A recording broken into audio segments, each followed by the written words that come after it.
David and Goliath. Choosing purpose over fear. The valley was silent, but the fear was loud.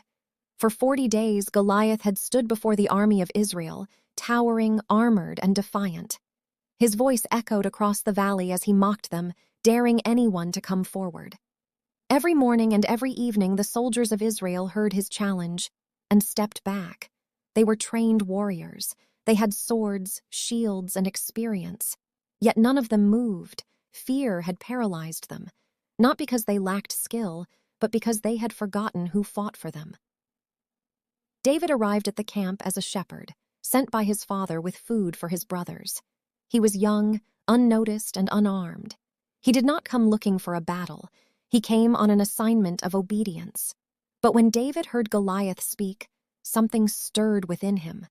While everyone else heard intimidation, David heard insult, not just against Israel, but against the living God. David looked around in disbelief.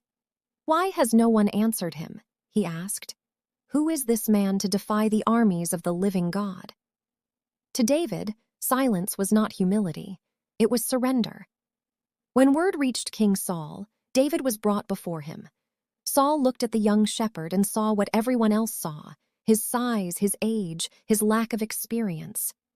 "You are not able," Saul said. "He has been a warrior since his youth." But David did not argue with fear. He answered with testimony. He spoke of lions and bears, of moments alone in the fields when danger rose unexpectedly and God delivered him again and again. David reminded the king that his victories did not come from strength, but from trust.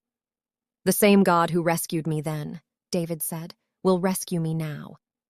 Saul offered David his armor, but it didn't fit. It was heavy, unfamiliar, and restrictive. David tried to walk and couldn't, so he took it off. David understood something powerful. You cannot fight purpose wearing what was never meant for you. He returned to what he knew: a sling, 5 smooth stones, and faith. As David stepped into the valley, Goliath laughed. He mocked David's youth. He cursed him. He threatened his life. But David did not flinch. He lifted his voice, not in arrogance, but in confidence. "You come to me with sword and spear," David said, "but I come to you in the name of the Lord." David did not deny the size of the giant. He simply refused to magnify it above God. In that moment, David made a choice. He chose purpose over fear. He chose obedience over safety. He chose to stand, not for himself, but for his people. David ran toward the battle.